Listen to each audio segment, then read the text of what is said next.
Morning from New Zealand, Richard Miller, and I'm in Stoke, which is close to Nelson.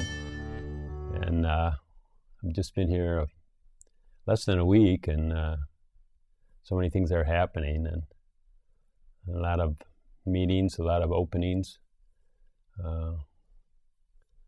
People are very willing in New Zealand. And so anyhow, we're with somebody that I think is really a special guest today. And instead of making a long introduction, I'll let you discover for yourself. So please meet David J. Riddell. Hi, David. Good morning, Richard. Thanks so much for your hospitality. We're in your drawing room or your conference room. Well, you appeared out of nowhere and it felt right, so here we are. It's amazing what happens when you're open, isn't it? Things just come together. Wow. We saw your presentation, and the folks back home have seen it too, because we're at the Baptist Church, and we can see what a forceful presenter you are, and a confident man that knows his material. Yeah, I think the confidence comes from many thousands of hours spent as a counsellor just wrestling with people through the difficult issues of life. You know what you know after you put it to the test, day after day after day for many years. And I and my team of counsellors have been helping people with their personal and family issues now over Skype, over phone, and face-to-face for quite a long time. So what I wanted to say was, as such a forceful presenter, I suppose the challenge is to be in balance. In other words, whoever's receiving's got, depending on their mental health, let's just say, they've got a certain capacity to take direction, and a certain capacity to judge, that, hey, what's this guy want from me? And that balance for a forceful man, for a confident man, for a man that is sort of at peace in all situations. I mean, have you felt that, has that been a challenge to find that balance? Have you ever seen that ad, if you want to drink, that's your business. If you want to stop, then it's ours. I like that ad because it acknowledges respect for people's sovereignty. Yeah, they can chew up their own lives. They can continue to be as lost as they want. Or they can say, hey, here's a guy that seems to have it sorted. I wonder if I want what he's got. And so we do believe in authority of truth, and we do believe in absolute truth.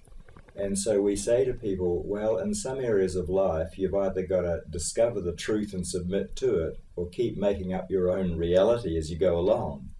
And there is a right way to think and a wrong way to think. There is healthy thinking and there is sick thinking. And who's going to stand up and say, this is healthy thinking and that's sick thinking?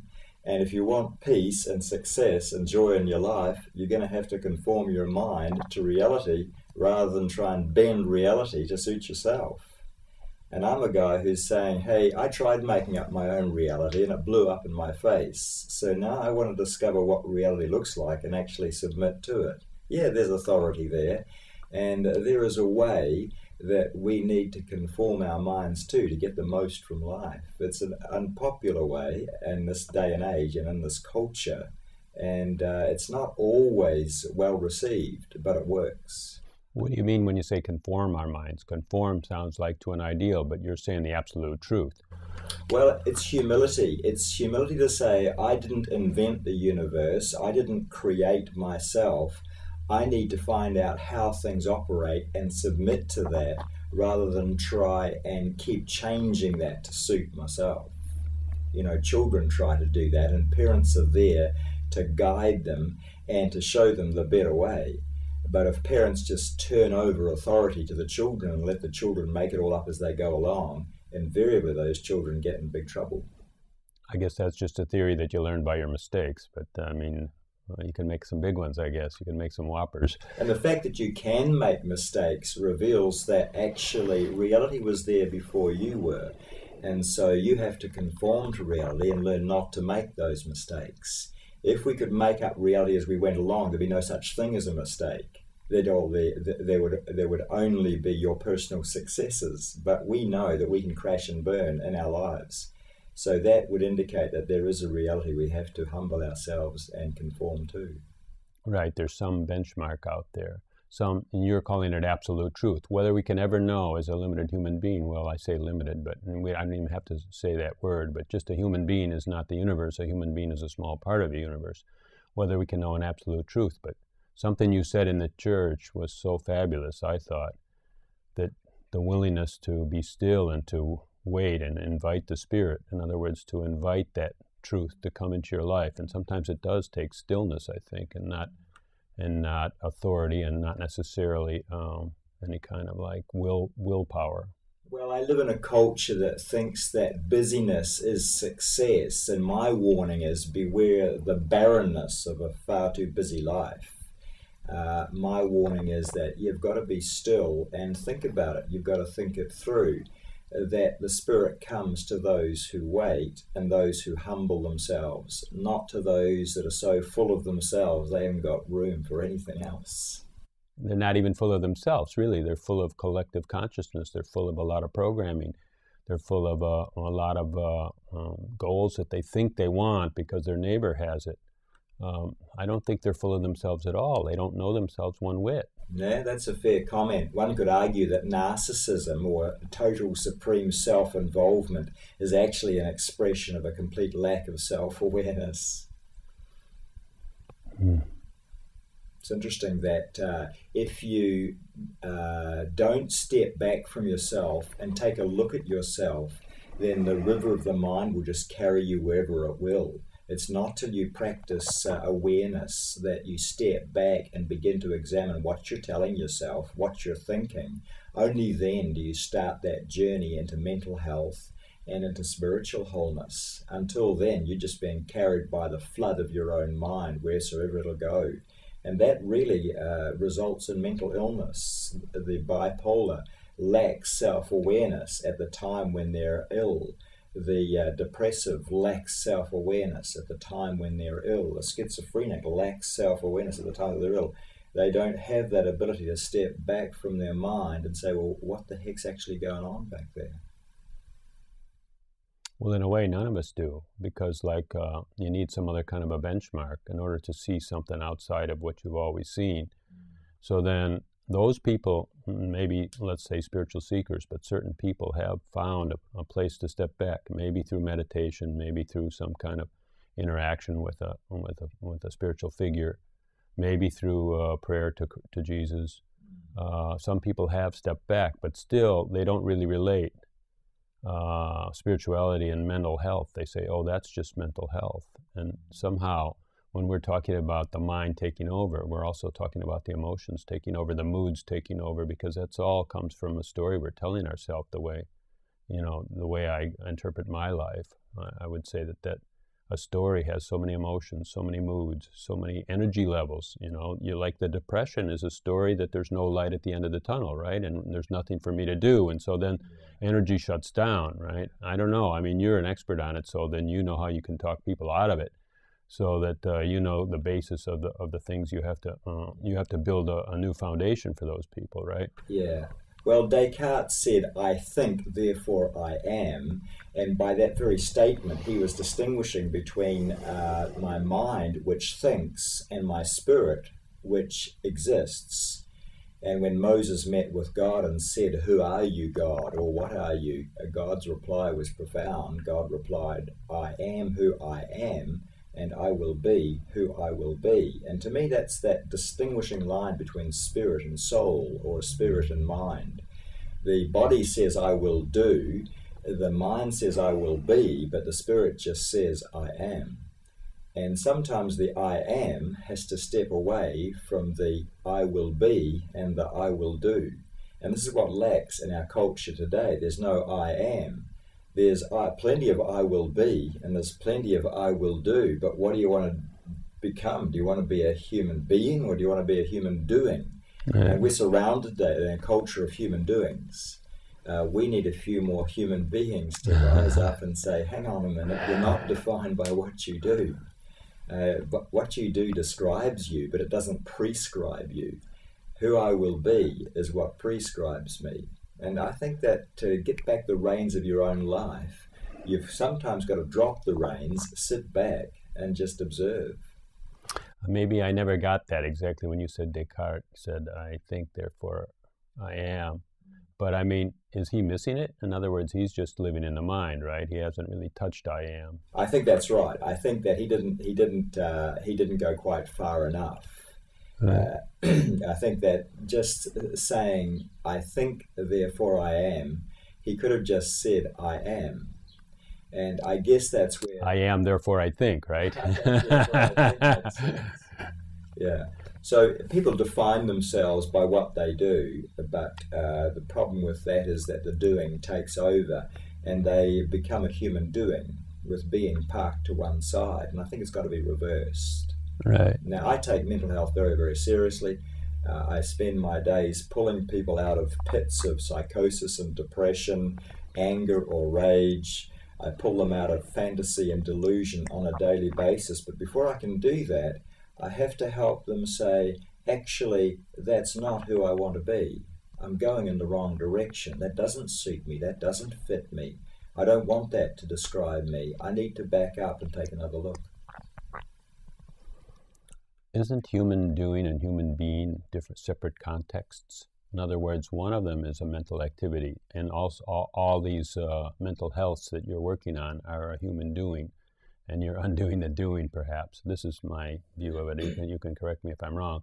And the human being is actually a no-doing because you're already a human being. So then it's just resting in what you already are as a human being.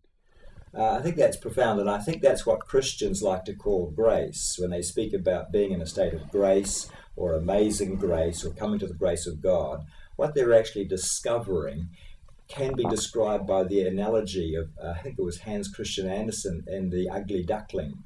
You know, a lot of people secretly believe they're ugly ducks, and they try desperately throughout their lives to become beautiful swans. But I want to turn that around and suggest that maybe it wasn't so much a case of the duck making a commitment to be a swan.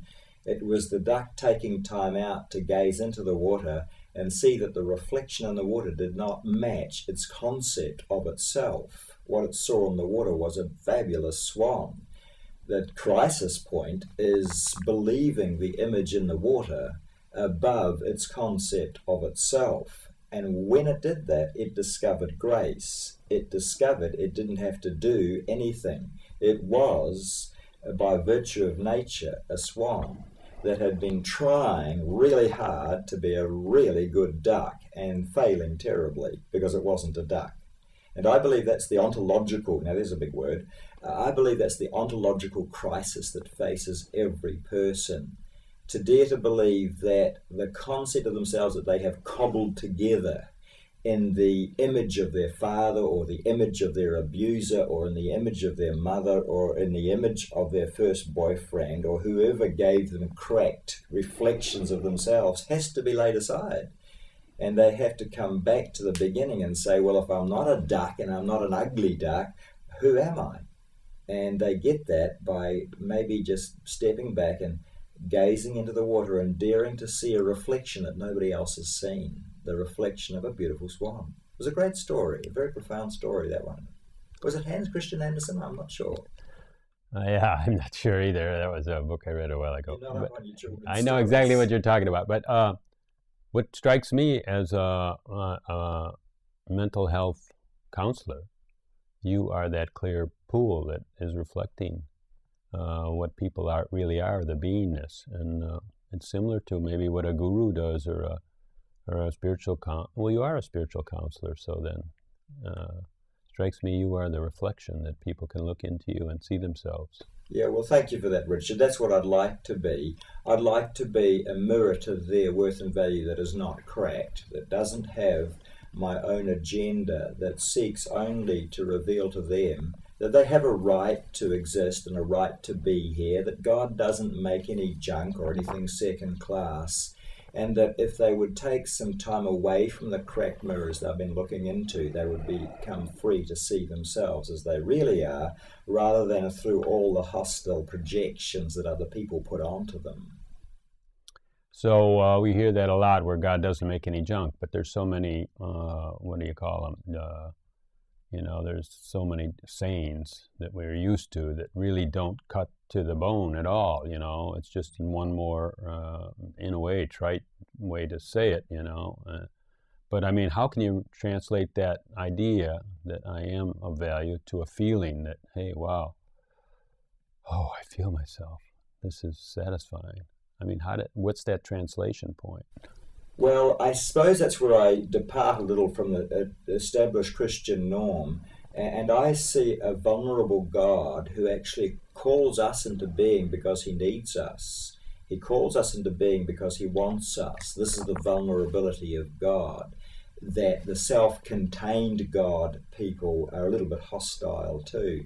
But I start and realize that actually I exist because I'm needed. I didn't create myself, therefore something else or someone else created me. And if they did that, they did it for a reason. They did it because they called me into being, and they called me into being because they want me and therefore need me to exist. And for me as a psychologist and a Christian and a God seeker, that's the only understanding that makes any sense, that I have purpose and that I have desirability, and that I can either be open to that neededness or I can get totally insane trying to create my own place in the universe and trying to make my own space and trying to prove to the world that I'm really not a waste of space. When I begin at that point, I've got a solid foundation for self-esteem and self-worth that nothing else can touch, a God who needs me. So that's kind of a focus on a me and a God that has created me and so on. Lately I've been saying something else, and I've been going at it by saying there's a lot of things we don't notice. And then we can prove that because tomorrow we notice more, right? And it wasn't just invented then, it's been around, and then all of a sudden our eyes are open to it. So then we call that unconscious or subconscious because we're not conscious of what we don't notice. And since we're not conscious of what we don't notice, we don't know its boundaries or borders. And we don't know if it's 50-50, we're half conscious and half unconscious, or if it's like 90-10 or like a 1,000,000-to-1. It could be 1,000,000-to-1. And so then that unconscious is where the collective would hide out. And I might say that all our conditioning, all the things we did in childhood, all the stuff we picked up, well, we picked it up from people that picked it up from their parents and then their grandparents and then their great-grandparents. I mean, who owns all this trouble that we seem to be in, you know? And if we can depersonalize, a lot of people talk about depersonalize and the power of depersonalizing. And saying, look, I didn't do this, and it's my opportunity to undo it, though. Well, that was certainly the path that Carl Jung took, and in his pursuit of total awareness, he began to use statements like simply "I am," and that he certainly knew God because he'd been practicing that total awareness. I'm not sure that total awareness is ever possible. I'm not even sure that self-actualization is what it's all about. Certainly I want to practice living in the moment and making the most of the moment and being aware of things that I never used to be aware of. Certainly I want to practice my intuition, and I want to surface my subconscious further and further. But I don't think that greater and greater awareness is my goal. I think my goal is to learn how to love and to become a great lover, because for me, love is the nature of God. And I've seen people who perhaps didn't practice the degree of intuitive awareness that you or I might desire, and yet they had a capacity to love that I don't have. And I think that the disciple John got it right. Let us love one another, because love comes from God, and he that loveth is born of God. It doesn't say he that practices greater and greater awareness is born of God. I'm not knocking greater awareness. I don't think Jung took the right path when he went after the collective unconscious. So often we're saying we're dividing the path, and we're saying that awareness is one path and heart is another path, love is another path. And and somehow they're related, and they come together because I'm going back to your presentation in church that you suggested. We're saying that we want to learn to love, and love is of God, and so then you said that God comes to a still mind, right? Yeah. And just as your doves come to a still David, when you're still, they come to you. And so then that stillness comes from mental health, right? That's right. And because when we're mentally troubled, there's always ripples. That's right. And some of us are always have been so mentally troubled for so long, we just say, well, ripples is a fact of life, ripples in the mind, and the mind is always thinking. Yeah. And really it isn't, because I think somehow what I'm going to call, from looking at you, mental health, does still the mind. In my experience, the ripples you speak of, the static, the stress, the anxiety, it comes from wrong beliefs, or as psychologists would say, wrong adjustments to life. Assumptions, you said once. Yes, assumptions is good. And assumptions is different to beliefs only in terms of awareness. When an assumption is made aware, we call it a belief. But prior to belief, it was an assumption. And it acted like a belief, but more dangerously, because it's in our subconscious. We can't actually test it or examine it. It's still below the surface of our awareness. So could we say those assumptions are collective? That we were born into the sea of these assumptions? We could say they're neurological. You're born with them. We could say that, for example, safety and security is better than danger is an assumption. It's a neurological wiring of a baby. But it has to become a belief. And in that growth and development, what was assumption becomes belief. But an assumption becomes a belief only when it's tested, when you consciously test it. You accept it, then it's a belief. It's something you know you're loyal to. And I find that for some people, pain and stress and the ripples are the result of misbeliefs or wrong beliefs. And for others, it's the result of assumptions which are beliefs they've never even thought of and didn't know they had. Maybe those assumptions are not tested. In fact, they're just used, because some assumptions are useful for togetherness, for instance. If you just join the flock, join the crowd, and just accept the assumptions that people are pushing on you. But I got to tell you that when it becomes sort of crowd behavior and mind and crowd dynamics, that's very, very scary for me. I'm not a big fan of collective unconscious. No, yeah, but I mean, the religions are that way, right? I mean, like, and you're heretics, you're even in spiritual groups. I mean, if you question the master, you're out. Yes, and we would call that a cult, where there's forces of control and mind control going on there. And if that's the collective unconscious, I want to get as far away from that as I can. No, but all the governments, everything is mind controlling, right? I mean, even I was in Australia, there's speed cameras everywhere, right? So then obedience is like, it's a mind control, taking the responsibility away from you that you don't know how fast to drive. Well, codes of behavior are somewhat different, I think, and the need for authority is somewhat different to simple pack behavior or crowd dynamics. I want to distinguish between that. I've seen the insanity of a mob, but I've also seen a group of thoughtful people put together a code of practice that is good for the group. And every group discovers there has to be codes of practice for them to function. I don't think you need to be afraid of group code of practice for there to be methodical harmonies and so on. You'll get that. That's just a little different from insane behavior practiced by a group. I've noticed that birds, when they flock together, they develop a group mind, but it's still what's good for the group. Have you ever seen 1 million starlings flying in unison with one mind? That's collective unconscious, but it doesn't have to be termed mind control. It's just harmony.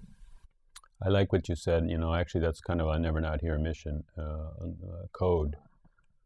Thoughtful people getting together and building a code, because I think in the world we need a new code. Yeah, I think even Scott Peck wrote a book on that, didn't he? He wrote The Road Less Traveled, but he also wrote something about new civilized behavior and codes of practice. The essence was respect.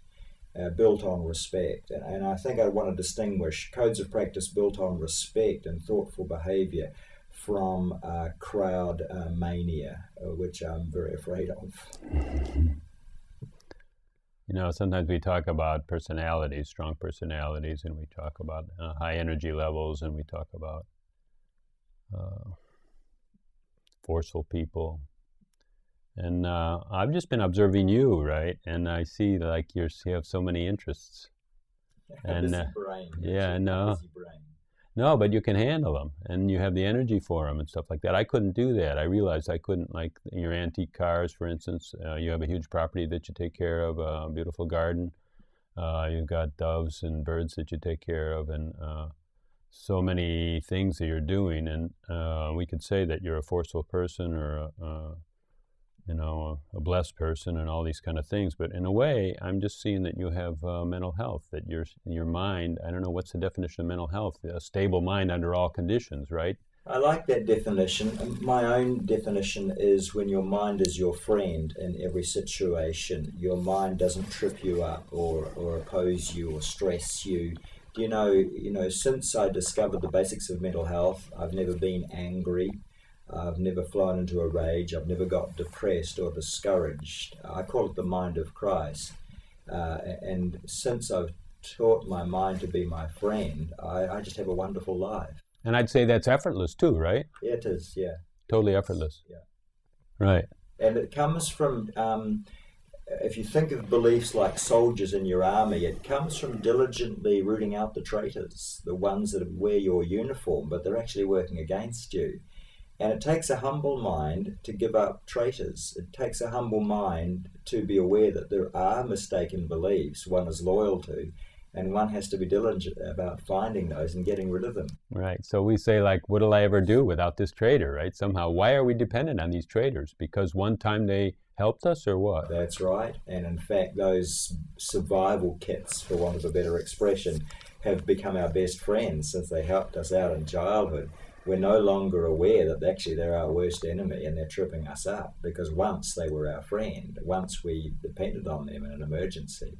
But now they've outlived their usefulness and they're working against us. And every time I work with an addict, my job is to bring them to the moment of crisis where they realize that what they're doing is actually killing them. What they're doing once helped them, but what they're doing now is destroying their lives. And they fight like crazy to not give it up. I guess they have to trust me above their trust in their own devices, and that's a moment of crisis for any client.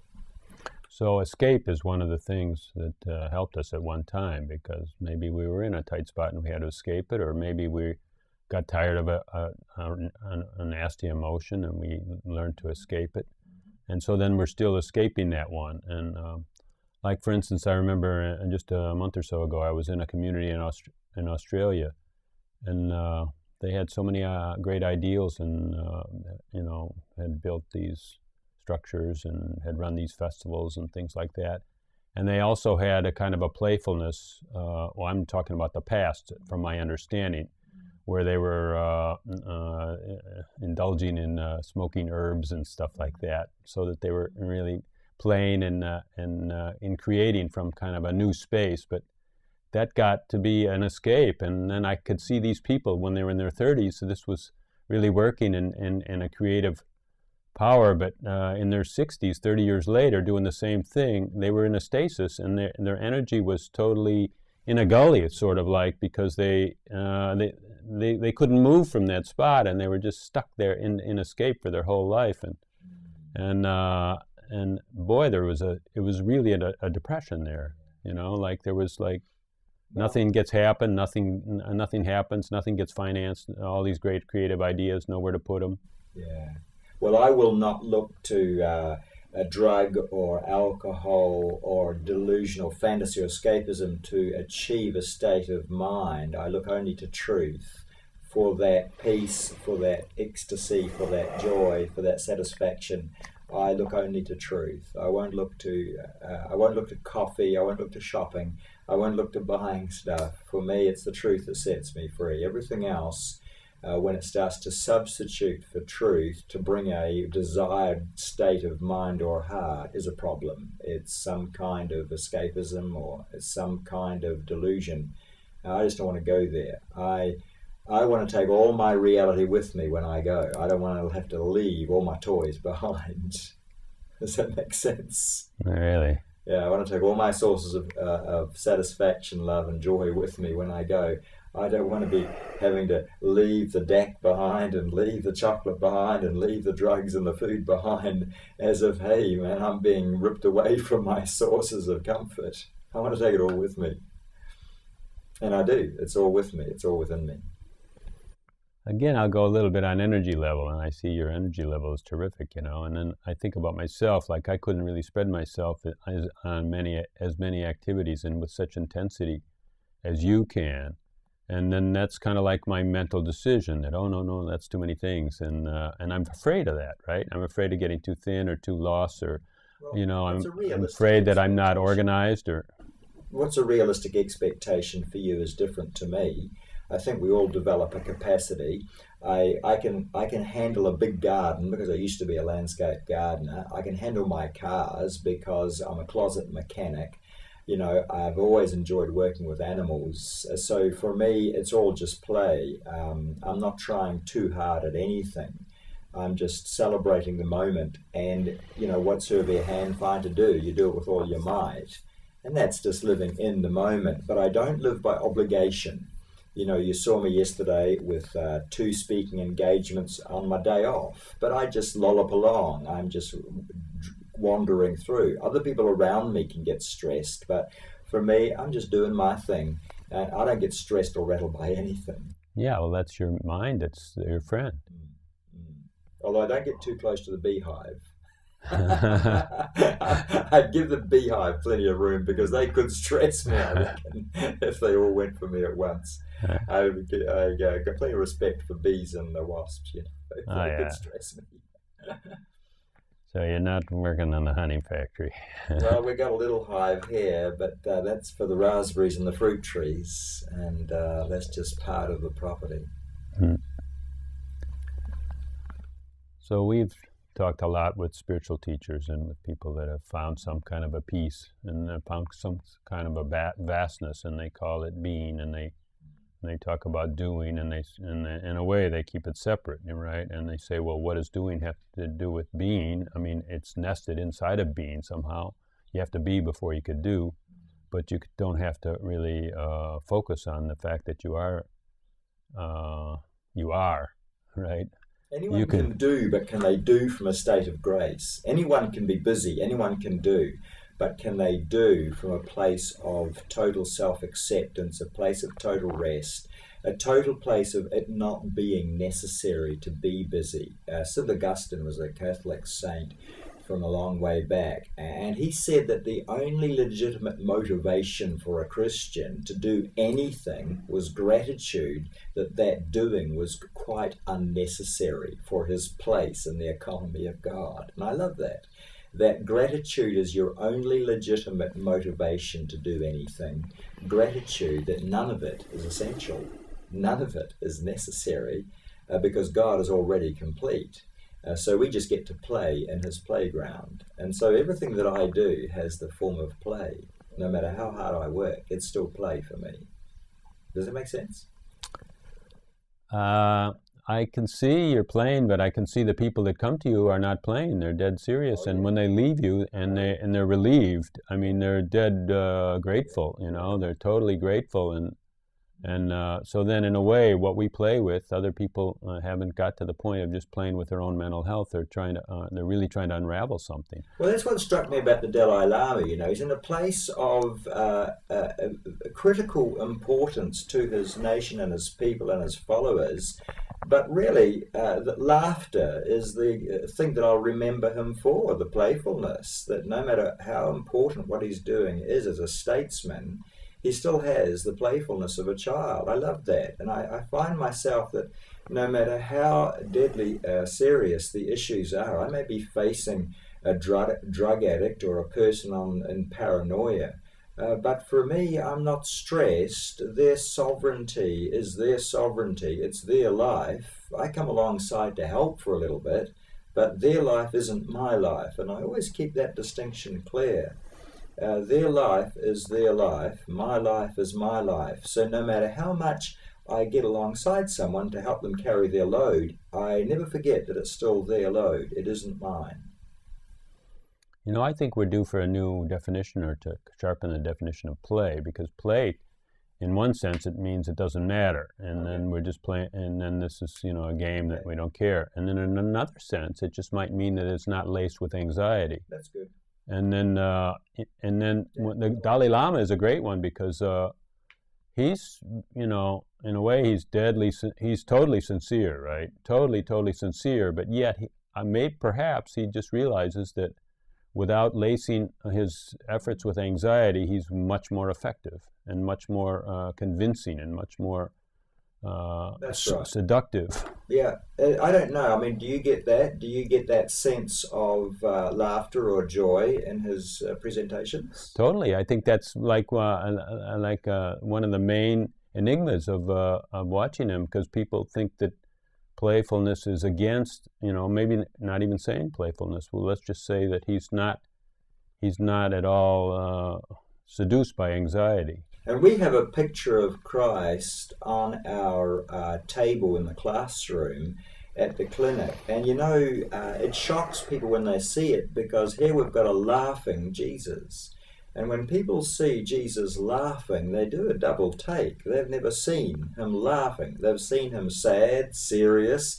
They've seen him somber, even depressed, but they've never seen him laughing. And for some Christians, that is such a shock to them, they're quite offended by it.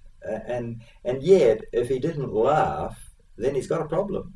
Yeah. So the laughing Christ is really quite confronting to people who thought that morbidity was synonymous with Christianity. No kidding. I mean, we selectively choose what seems to serve us, right? I think there's a lot of Buddhas that are laughing, right?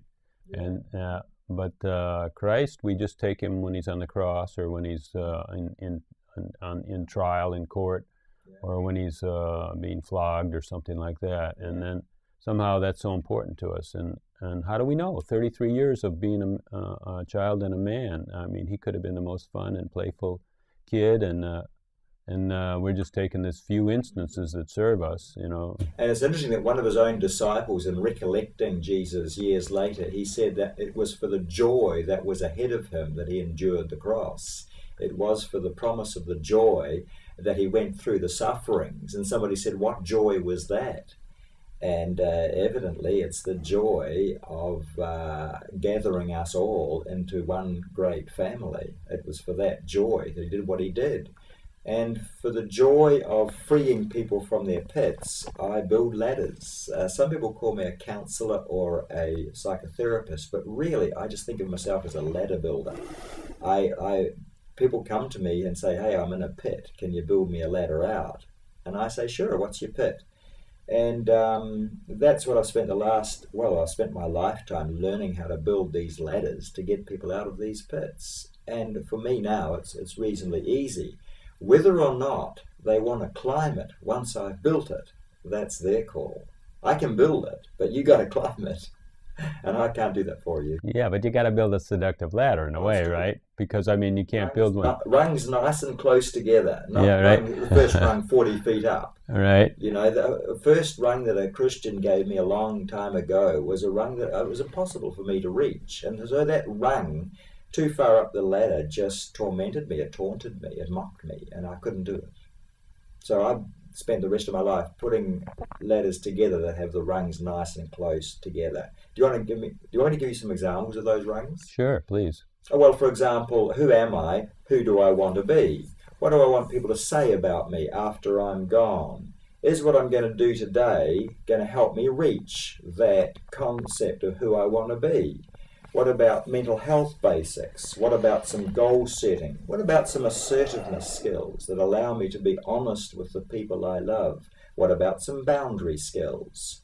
What about some friends who can be companions to me or guides to me when I need it? All of those rungs together in the ladder mean you can climb. So we talked about being and doing, right? And so doing is, I don't know, at least I said that was mental paraphernalia, or actually just kind of an interpretation of images that we call events, right?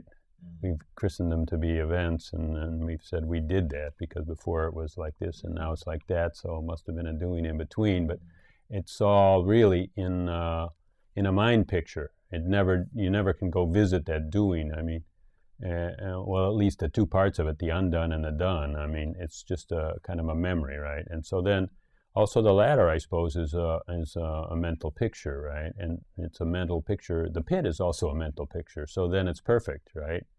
And but yet we're saying, who do I want to be, and who do I want to, how do I want people to remember me and stuff? And all that is coming out of a collective, right? It's a collective series of pictures in mind, and it is in the doing realm, not in the being realm. And for me to know what I could be, or what this being Richard is up to, and this being doesn't even have a name, Richard. I don't really, anything I would label and goal I would set would be probably very limited in coming out of the collective and out of my parents' good teachings. And I mean, I don't know, how do we get something new? How do we really let God take over our life?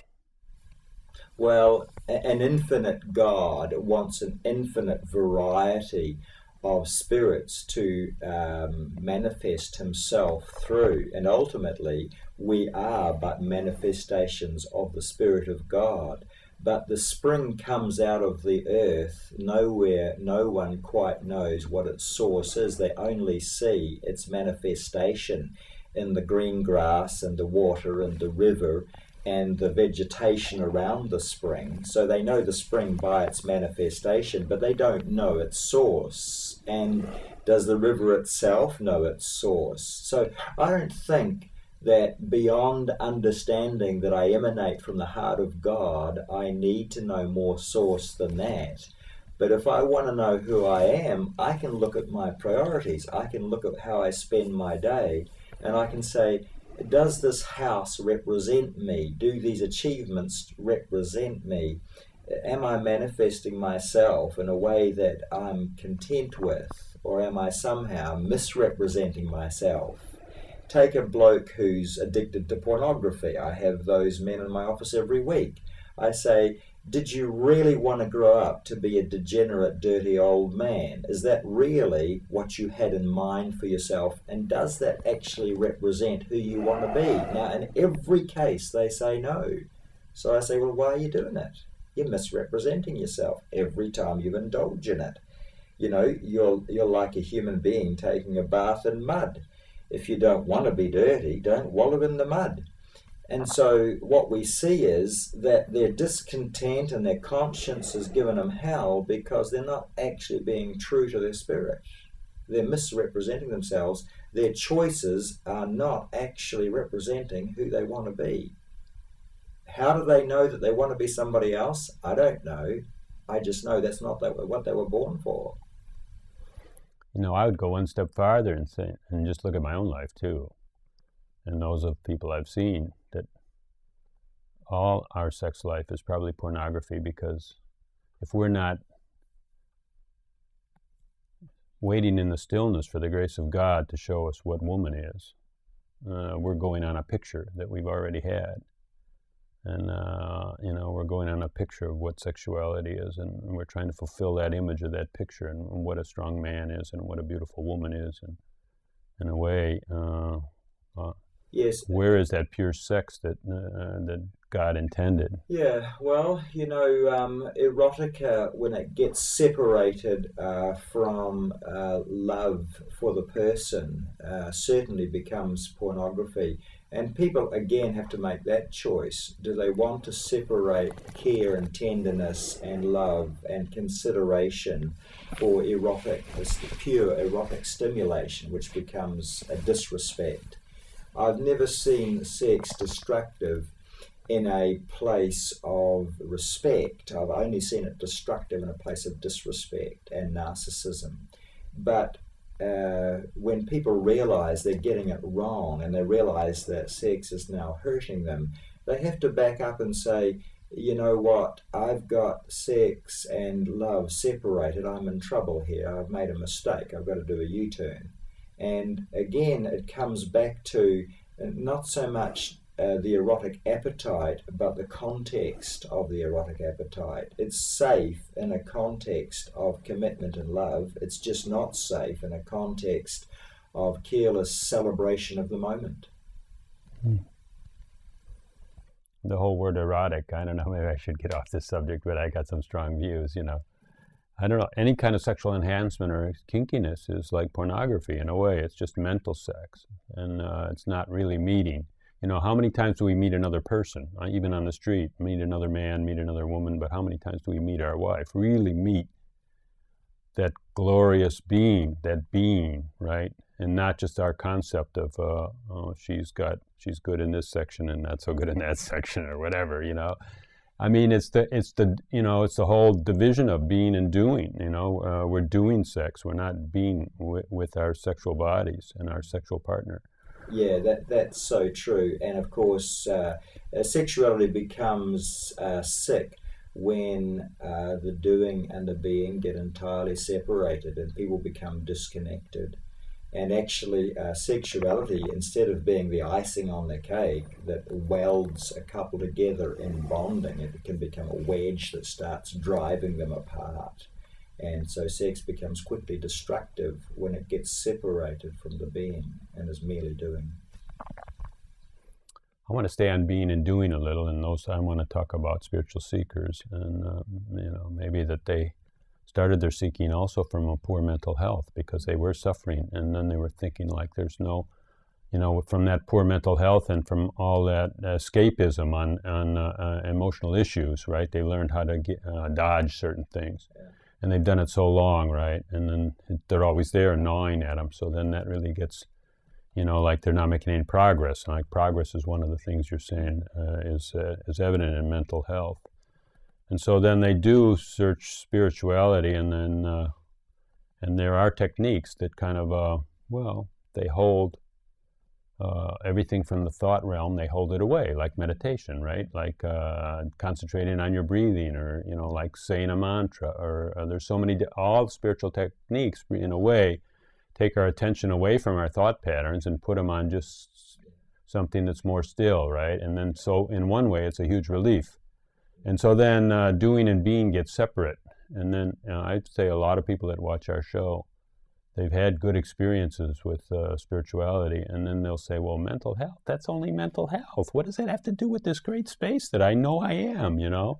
And then really all their programs are still running, their personality is still kinky, they're still having a lot of troubles and stuff like that, but they know how to dodge them, right? But boy, that gets old. I think that gets old, you know. I would like to just put mental health right back into the program. One of my favorite sayings is that sick feelings start with stinky thinking, and stinky thinking starts with bad beliefs. So you can't just paper over the cracks and paint over the rust. You've got to dig out the rust. You've got to fix the cracks in the thinking. You can escape your stinky thinking by absenting yourself, but as soon as you come back, it's all there again. Just by numbness, maybe. Yeah. I want to trace the lie that I'm loyal to. I want to face that lie, and I want to replace that lie with the truth. Then my thinking comes right. Then my emotions and feelings follow up, and they come right, and then my behavior comes right. But if I just pretend that everything's okay in the basement when it's not, my thinking remains stinky, my actions remain bad, and my feelings are dreadful. And so I'm really just in denial about the whole thing. I don't want to take people into a place of denial. I want them to trace that lie, face that lie, replace that lie with the truth. And I want to show them that their character cannot be good if their beliefs are bad. We don't have a vocabulary of beliefs in our culture yet. I'm working on it, but we don't have a vocabulary of beliefs yet.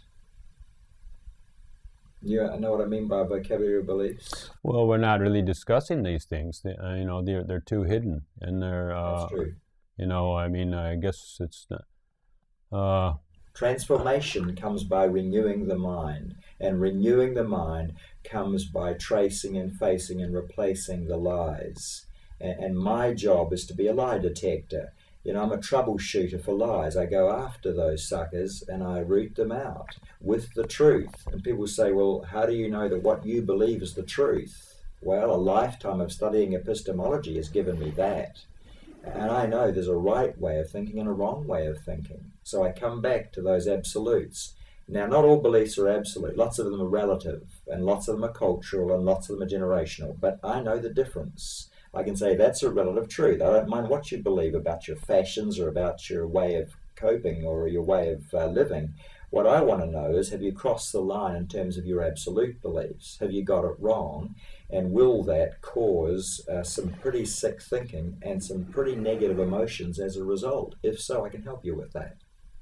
so I think one thing that these people are saying that I was referring to is that that this beingness is not going to be found at the end of a doingness or a thinking process. That's good. But yet, the thinking process is going to be always up in the air, clouding the way until that thinking process clears out a little bit.